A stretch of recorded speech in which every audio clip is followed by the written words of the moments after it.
So everybody, hi, and we are here to start. I would like to give the opportunity for these wonderful people to introduce themselves. From our side, I just monitored the database. The first time we met was approximately 7 years ago, my goodness. So tell us some words about yourself, guys. Who you are, where you from, and what the hell are we doing here right now? Well, we are a bilingual professional from Colombia. My husband, Yamit, me, Astrid, my old child, Sebastian, he is in the school, and my daughter is Valeria. So we are from Colombia. We are a family so happy here, start our new life here in Canada. How did it actually happen? Why have you decided living in Colombia? It's a wonderful country. And I see that our staff, when just met you, said, oh, we're probably gonna dance and sing all the time during the Canadian immigration process. And actually, that is what it finished with. Why have you decided to immigrate to Canada? Things nowadays in our country are not the best. Even though it's a very beautiful country, just as you mentioned, and even though it is hot weather country, which most snowbirds like to go when it's winter, when you get to live there, things nationwide are not the greatest. So we wanted to have better future for our kids and for ourselves. And that's why we started to seek opportunities abroad. Well, from what I know, a lot of people from Colombia and actually all the rest of the world, they usually like cross the border with the United States and then cross the border with Canada. And then, somehow we will manage to have our permanent residency status and visa. Your process took not that short time. Why didn't you choose the pathway? They wouldn't be that fast, but will bring you to the permanent residency rather than just crossing the borders. As we have kids, where back in that time we only had Sebastian, we didn't want to come to a country with an uncertain legal status. We wanted to arrive to a country where we would have to just live the same as we were living in Colombia and then put the same thing into the country that we wanted to live in. So going to the US with a visitor visa and then staying there with a uncertainty and not a very good legal status, no. No, it was not an option for us. Yeah, it was not an option. We are the people that we like to make things like the right way, and that's why it may have taken a bit more of a process, but it resulted in a very, very good decision. Was it your like joint decision, or there was someone who had like the priority in the house? I said we're going to Canada, and everybody go, oh really? Yes, it was my goal when I was studying in the university. So when we started our relationship, I said, Jamit, I have a goal. My personal goal is I want to move to Canada. Jamit, seriously? Yes. So it was a good decision. 5 years ago, no, 7 years ago, we started with this process. It was so complicated. We tried to find a good service, to find a good information, but now it was a good decision. Yeah, I wanted to go to Denmark, Yeah. but then Astrid said like, no, let's just go to a closer place. And what do you think of Canada? And I was like, well, happy life, happy wife. That's how you say it. It was more of her idea, but then she involved me into that whole process and I just bought it. And yeah, we're here. Well, from my side, I would say that Astrid is a wonderful manipulator because all the challenges and all the paperwork and all the communication with us as immigration consultants was solely and exclusively with Yamit. And it was just, like he was probably sitting, did you do it? Yes, okay. For today, the next day, did you do that? That's pretty good, actually. In the majority of cases, usually male is the one who makes the decision and the woman goes after. But that's why I say I like Colombia. The mentality is pretty much like we have here. And Another question is about the choice. You had a choice of doing everything by yourself, like many people do, finding out information about immigration to Canada on the official governmental website, monitoring everything, and then submitting your application subsequently by yourself. You also had an option to hire an immigration consultant or a lawyer who actually is from Spanish decency or Colombian decency. And you had an opportunity and the chance which you somehow decided to use. The Canadian immigration consultant in my personality, who is the descent of Ukraine, who doesn't speak any Spanish except for some, bad words that thank you, taught me. But why did you make this decision, and what influenced you, first and foremost, to use the services of immigration consultant, and secondly, to use the one who is not that, mentally probably close to you? We started to explore several immigration programs with the several agencies in Colombia, but usually you find some studies program if you want to immigrate to Canada. So I need to spend a lot of money, a lot of programs, spend a lot of time for this process. And that moment I find an agency, I pay, and I lost this payment. So I feel frustrated because it was a lot of money. So I say, Yamit, please help me. We need to find a good agency, a good immigration program. Please help me.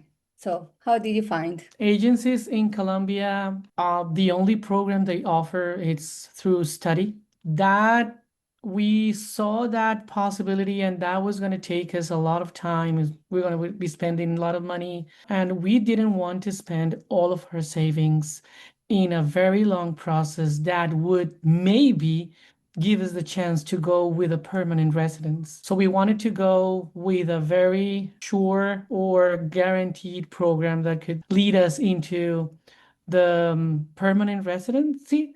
And then after that experience that Astrid had with that Colombian agency that stole our money in a way, I started to look in LinkedIn. I started looking at Immigration Consultant Canada, and I saw the first three people on the results page in LinkedIn, and you were the second. So I called the first one, and I got no answer at all. I tried to contact it by LinkedIn, no message back, no response back. And then I said, okay, let's go with this Ukrainian lady and see if she can give us some help. And yeah, I found you, and you messaged back, which I recall you telling me you never messaged anyone back in LinkedIn. So yeah, It was a miracle for us. yeah. Actually, like I remember this. I never usually remember any, such details, because we have a lot of people, doing this stuff for more than 20 years. I sometimes, even when I come to see all the clients, like in more than Manitoba, I need, like in the Devil Wears Prada, she had this assistant who tells you this is the client that, and this is the client. Yeah. This moment I remember really clearly. I was almost on my way away from the office, and then I saw this message, and then I thought, okay, Colombia, that's interesting. that is something new. Okay, let's talk. And really, for the first time in a very, very long time, we just first had a conversation, and then we already proceeded to the consultation, the real one, on the evaluation of chances consultation. I took all your information and the background, and elaborated the strategy. But technically, and I was all that evening, I was sitting and thinking, why did I pick up? Why did I decide to talk to him? Yeah, so it's really something interesting happened at that time. But that's you. I know, Astrid, that's you. You pushed it through emotionally. Oh yeah, she projected it, and that's how it happened. Yeah. Now, the other question is, you said that you had the very bad experience with the previous local company, and you said that they have offered only the pathway through studying. What did they offer you? How did it look like? Which means, like, you go to study to Canada, and then because you study, you get a permanent residency status. So how was it transmitted to you? I pay 2 million 2 million pesos. pesos. It's around now 400 $100. at this moment. Oh, But it How much? 400 US. 400 US? 10 years ago. Okay. So I paid this company because the promotion was you pay 2 million pesos and you can get the student visa, The student visa. the student visa. Mhm. So for us was, yes, I can pay for that. So in the first interview, the guy say, okay, you can start with us, but the total amount is no 2 million pesos, is 87 million, all the process. I say, what? But you didn't tell us the real information. Oh no, the 2 million is only the flight ticket. What? You say another information. So we started on the process, how do you say, demanda? A lawsuit. Uh-huh. But in Colombia, this process is a long time. So for this reason, we lost this money. So as we were trying to get to Canada, and the only way we could find for a path with a local agency was through a study, to a study program. That's how they offer it. That's how they get to you. That's how they get most of their clients, and most of the people from Colombia that we know now here in Canada, they came through that process. And it is now after 7 years that most of them have not gotten their permanent residence. Their kids are now adults, and now that turns into a whole different thing, a very complicated thing, because they are adults and they cannot be within the same household, and now they cannot be part of the permanent residence program. So they are getting into all of these cases and special cases in terms of immigration. That's how they the local agencies in Colombia, they sell you the program to come to Canada. It's like you come here, you study, you're gonna one person studies, one person works half time, and then you start to build your future in Canada. That's what we didn't want. We didn't want to start a future. I mean, we've been busting our asses, working in Colombia for almost 25, 30 years. We didn't want to start all over again. I mean, we were pretty capable of our skills, and we were pretty aware of our skills that would fit here in another country. So that's why we wanted to have like a different process, not that the same one but as we didn't see any chance of getting what we wanted, that's why we went to that local agency and started that study program. But then we were tricked in a way, or the information that we were given at the beginning was not the same that we were given after we started the process. So yeah. Well, this is the very standard scheme of, not thinking about the people, but thinking about the money. Just for everybody who's watching this, immigration through work permit or through study permit actually is not an immigration. It's like an instrument for those who have no chances to get an immigrant visa at once. To get an immigrant visa and to become a permanent resident of Canada at once, there are many, many programs available, and Canada welcomes highly skilled, with good background and experience candidates, and grants them permanent residency if they do satisfy the particular requirements of specific immigration programs. When you initially say, I want to live here forever, like for permanent purposes.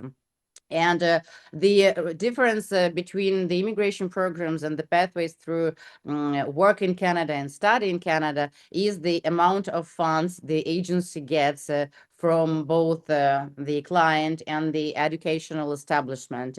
And this is the reason why the majority of not very clean companies, they say that this is the only pathway for you. Technically, the Right. pathways are much more, and the Yamit and Astrid are the example of having many, not too much, but several options and strategies, specifically bringing to immigration to Canada. So what was your pathway?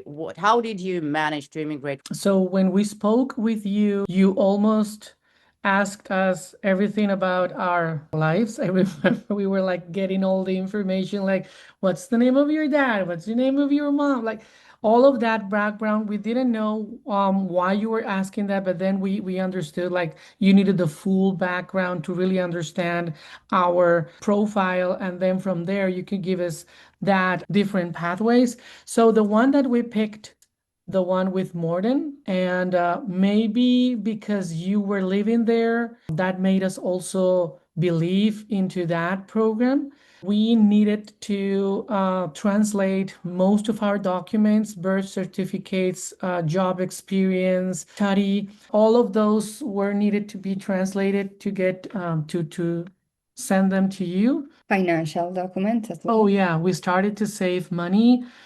We had some savings, but we had to tighten the belt. That's how we say it in Colombia. And that's a different way to put, like, yeah, you need funds, but then you need them because you need to demonstrate that you can support yourself for at least 3 months. The first one was find all documentation, and the second one was translate all this documentation. Okay. Yeah, so Yeah. technically, the modern immigration program is the community-based program of the Manitoba province. So this is a like 3-stage program, which includes first agreeing with the city, then agreeing with the province, and then agreeing with the whole Canada, and proving that actually you are the one to be selected for the permanent residency. But in some cases, this is the easiest pathway when the candidate satisfies all the requirements. So what these programs and the majority of such programs are looking at is the age, which shouldn't be, a retired person. The education, the higher, the better, means bachelor's, master's degree. Very important, work experience, which should not technically coincide with the qualification of the diploma, but to have the work experience, and depending on how many years, what work experience in what occupation is that, then there will be a different type of way of finding an immigration pathway, because different parts of Canada need different professionals in different spheres. Now, the next thing is language capacity, English or French. Nowadays, Canadian government, in comparison with like 7 years ago, they are looking more and giving priority sometimes to people who have the capacity of both English and French. But in your case, English was enough, and you passed IELTS General, and it was pretty good. And last but not least, as you said, it is called settlement funds. So you need to show that you have funds, and you need to show these to the Canadian government in the form of a bank certificate, so that they know that when and if they give you the immigrant visa and permanent residency confirmation, you arrive to Canada, you will not go to the social service department and say, guys, I have no money, I spend everything on my tickets, please help. They want to be sure that you have these reserved funds for your rent, for purchasing furniture, for any basic needs that you may need when you just arrive to the country until you find your first employment in Canada. You both had a very complicated and multi-stage process, and there were several challenges, like for the majority of clients. First and foremost, that was passing language test from the second time at the score that is actually needed, and it will be individual for each and every person. Second was getting the visitor visa to Canada to accomplish the exploratory visit to Morden City, which as was and is the mandatory part of this immigration program. Then you also had the interview with immigration coordinator of Morden. You had the immigration interview, the final one, with the Manitoba Provincial Nominee Program immigration officer. And then was the process of getting everything collected. And finally, we got the provincial nomination. We went to the federal last stage, and there were several challenges there with sending additional documents and information as well. From all this mess, what was the biggest challenge for Yamit, you as a principal applicant, because Astrid was just bossing all this and you took it really personally? Gathering, you have all the information, but you don't have it with you. So gathering all the information, getting that translated into English, the funds, like those 3 things, like gathering the information, getting all that translated, and then having our funds. Those were the 3 things that we found more challenging within the process, because you had to go there and here to get all those documents, educational institutions to get your certifications, go to previous jobs, where you were working and then asking for For the that, last 10 years. right, getting that 10-year experience for jobs, and you didn't have that paper within you. So you had to go into previous companies and then ask for that job reference or job experience letter. Do you remember that what company that I work disappeared? Oh, yeah. So I tried to find the manager at that moment and say, please, I need a certification, but that company disappeared. Right. It's a 10-year work experience that you need to demonstrate, and yeah, that was A a very challenge. challenging experience there because the company was gone. When you come, the first visitor visa, Mm-hmm. it was challenge because it was winter, was in February. So Jamie doesn't have the proper jacket for winter. So Jamie didn't have proper balls for Canadian winter at that time, but now here we have it. He had to drive to Winnipeg to Morden. He didn't know anything about the route, the GPS, anything. So I remember when we said bye in the airport, say, please come back, please. Because he traveled in a country that he doesn't know anything, and especially in winter. So it was challenge. Yeah, I had to go to Regina first, and then from there I had to go to Winnipeg. I don't know why they make the flight like that, but yeah, it was Toronto and then Regina and then Winnipeg, and then from Winnipeg grab a car and drive to Morden. And Jamie arrived to Canada without jacket. The I first had a day, jacket and it was not that cold, but it okay. was Colombian jacket. So when Linda saw Jamil, are you crazy? You need a jacket. Jamil, yes, this is my jacket. No, no, no, wait, wait. And Linda borrowed a jacket for Jamil. Yeah, Linda's. Yeah, I remember it. Well, usually the first time people get to Canada in winter, we try to do our best. It's not on the exploratory visit, and it's not the first month of, landing in Canada, so that, you get accommodated to the pluses and advantages of Canada. And then subsequently comes the winter, and it's fine. But for Yamit, yeah, it was, like you want to teach someone to swim, like push him into the water. I'm now looking into the calendar of things that happened with you in our database. And in the very beginning, it's November 2018. I see one of our staff members writing down, we have the new clients and they have provided all the documents. Oh my God, says the common. That's a gift, not people. Have you seen how they put everything in the Google Drive in the right order with all the files or documents named properly? I have never seen such accuracy. Oh, great. Yes, that is really important. And that's when we say that this is not only because we know what we do, this is because we do it together as a team together. Because sometimes people think that they paid for the immigration services and now they can do whatever they want, and someone as a magic fairy will bring them to Canada. It doesn't work that way, unfortunately.